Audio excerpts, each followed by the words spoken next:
నమస్తే అందరికీ, welcome to our channel. నేను మీ విమల. ఇవాళ అందరికీ సుపరిచితమైన కుందేలు తాబేలు స్టోరీని పోయంలా చెప్పబోతున్నాను. చీమ చిన్నగా ఏనుగు పెద్దగా ఉండడం వల్ల చీమను తక్కువ అంచనా వేయలేం. ఎందుకంటే అంత చిన్న జీవరాశి అంత బ్రహ్మాండమైన ఆకారాన్ని తన తొండంలో దూరి ఉక్కిరి బిక్కిరి చేయగలదు. గడ్డిపోచే కదా, దేనికి పనికిరాదనుకుంటే గణనాథుణ్ణి పూజించడానికి ఉపయోగిస్తాం. పరుగు పందెంలో తాబేలు కుందేలు పోటీ పడగా తాబేలు నడక చూసి కుందేలు నన్నెప్పుడు చేరుకోగలదు అని ఒక చెట్టు కింద విశ్రమించసాగింది. కుందేలు నిద్ర లేచి చూడగా తాబేలు ఒక్క అడుగు దూరంలో గీతను చేరుకోబోతోంది. కుందేలు గీతను చేరాలని చాలా ప్రయత్నించింది. తాబేలు ఒక్క అడుగుతో గెలిచేసింది.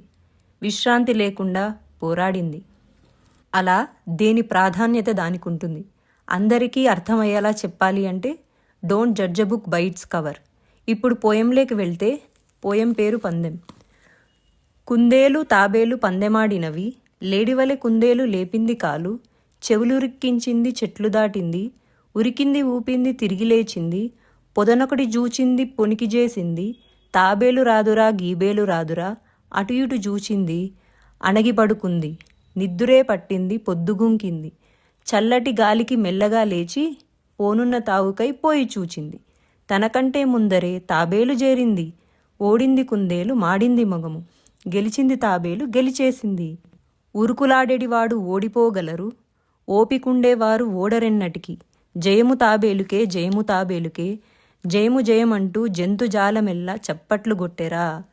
ఈ పోయం గంగుల సాయిరెడ్డి గారు రచించారు. అలా మనం కూడా మన పక్కన వాళ్ళని తక్కువ అంచనా వేయకూడదు. మనల్ని తక్కువ అంచనా వేసిన వాళ్ళకు కూడా మన గెలుపుతోనే సమాధానం చెప్పాలి. ప్రయత్నిద్దాం, ప్రయత్నిస్తూనే ఉందాం, గెలుపు దాకా చేరుకుందాం. Please subscribe to my channel and watch my videos continue.